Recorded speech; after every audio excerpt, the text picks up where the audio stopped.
I'm Ailish and I run the multi-award winning natural and organic beauty blog, theglowgetter.co, and I'm here today to show you an absolutely amazing face scrub with Manuka Honey and oats.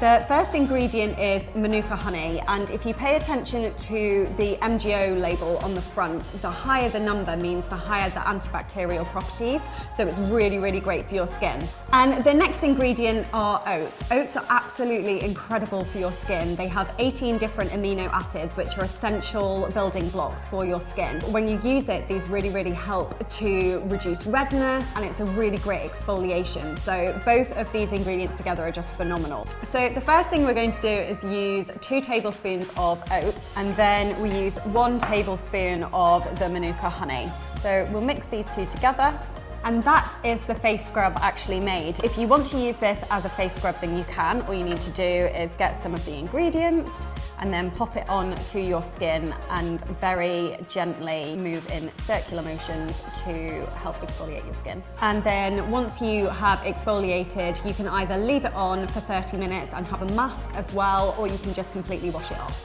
So thank you everyone so much for watching. I really hope you enjoyed this video, and I will see you on the next one.